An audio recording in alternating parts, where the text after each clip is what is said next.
Oh, hey man. Hey dude, what's up? Well, actually, the people are kinda ticked. Why is that? You remember that promo you put up about a month ago? Yeah, the, Gil Hibben? Gil Hibben throwers, yeah. You still haven't done that.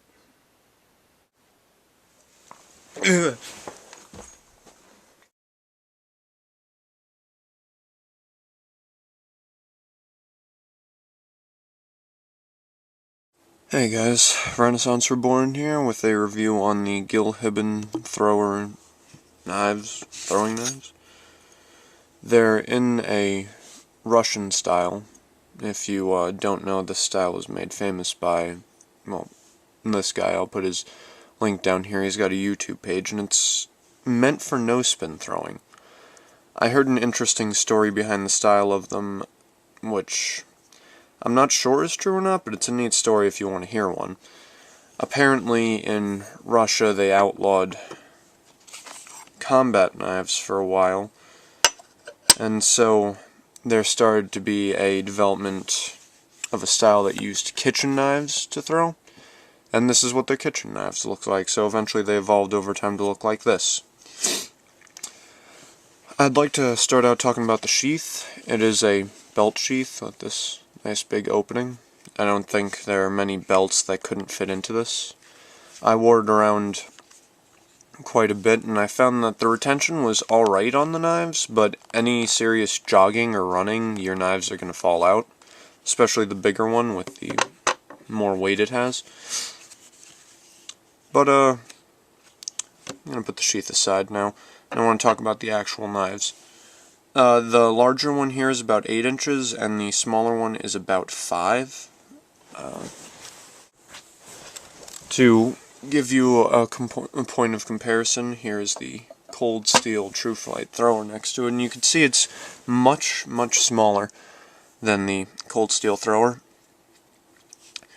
I found that the larger one, though, despite being smaller than the cold steel thrower, is quite easy to throw using the Russian no-spin style, also called the wave style. It's got a lot of names, but I'm just going to call it the Russian no-spin style for now. But I found it was very easy to use this, and also I found that I could do a drawing throw out of it from the sheath, from the hip. The smaller one, however, it was a bit harder to throw because it's just so light. I'd say after maybe 10 feet, this got impossible to aim or throw because it would just fall out of your hand if you were using a no-spin throw. The tips of the knives are nice. You've got this nice little swedge on the back of the knives to bring that tip to a poignant point. I did experience some bending on the tip of the smaller one, which was a shame because I really wanted to see what the smaller one could do, and it's not really useful for a lot of things. The bigger one, however, there wasn't a lot of bending. The knife hit other knives on the blade, and there was no chipping, just some bending. It feels very nice in the hand. It's very ergonomic. Because of this rounded handle back, you can fit it in your finger very easily for the no-spin throw. And also, just to check, I did make sure that you could spin throw these, and you can. It's not hard. They've still got a balance point like any other knife. Ironically, they're actually quite centered, so if you wanted to spin throw these, there'd be no problem with that. I actually found spin throwing the smaller one easier than trying to no-spin throw it. And it was also easier to no-spin throw than the cold steel knife. Again, because of these bumps on the back of the knife, just made it difficult. The blade steel, I think, is 440C on these, so they're just like any other knife, but they take a beating well, with the exception of the smaller, not as thick one. Speaking of thickness, the stock on this is quite thick. I'd say comparable to the cold steel, maybe a bit smaller.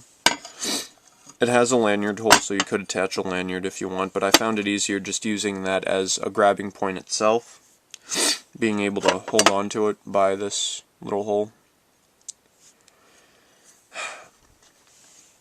If you were thinking about buying a knife for no spin throwing, I would definitely suggest finding sets of the larger ones instead of this combo set of the large and the small.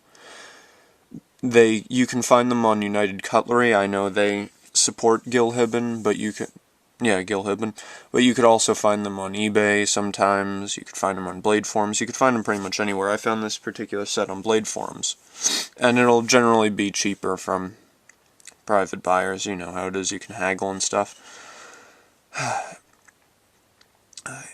Any questions on the knives you can feel free to ask, but if you want my honest opinion, they're very good knives, very good for no spin throwing.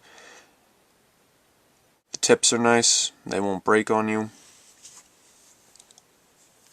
Oh, as for using them for actual cutting, you could sharpen the edges because of the grind they have on this. It's a very nice sharp grind, and you could sharpen it up, but I don't like having my throwing knife sharp. It's just inconvenient if you want to do blade throwing, but there's no reason you can't sharpen this up. It could be very utilitarian.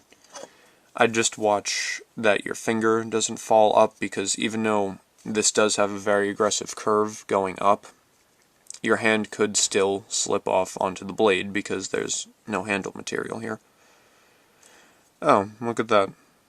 The blade steel's on here. It's UC 455. Exactly sure what that is, but in case you care what it is, that's what it is. Any questions on the knives? Go ahead and ask. And these have been the Gil Hibben throwers.